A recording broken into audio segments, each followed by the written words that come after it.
So let this land and even write it down.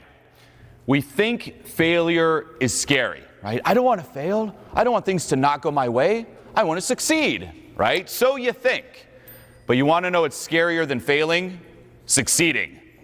By far. Why? Because failure is familiar. You're used to it. Sure, it sucks, but remember this. Deep down inside, especially when it comes to trauma, you don't care if it sucks or not. Your DNA doesn't necessarily care if it sucks or not. What does it care about? Is this comfortable? Is this known? And guess what? Everyone here, you're working on moving up. What are you used to? Not necessarily being up there.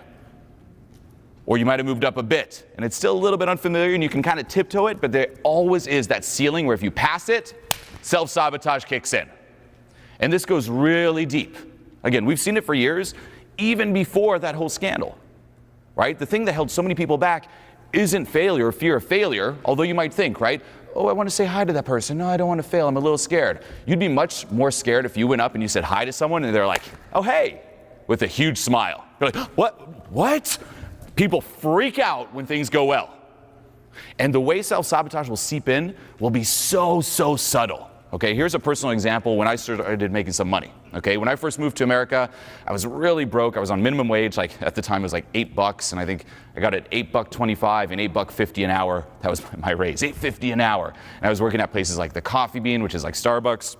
We actually met each other at Lucky Brand Jeans. He came in, no joke, and I was selling the jeans. And in my mind, I'm like, I know him. It's like, literally, that was my experience meeting Owen, and then we'd see each other out and stuff. Like, that was the first time. I was like, oh, would you like some jeans? That was it.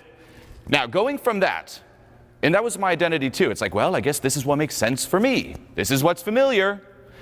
Going from that to starting to have a little bit of success, right?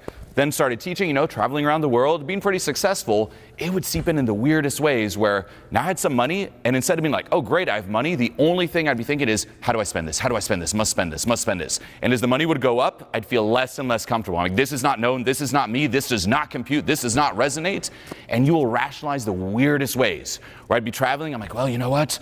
I think I need a better suitcase. What's the most expensive suitcase you can buy? Buy that. Oh, you know what? I think I should optimize, some of these, I took like these supplements, and I think supplements are great, especially now necessary, but I just went so overboard on some, and I would just literally, it was insane. I'd spend all my money on these subtle ways where it seems like it makes sense, but it really didn't. Massive self-sabotage.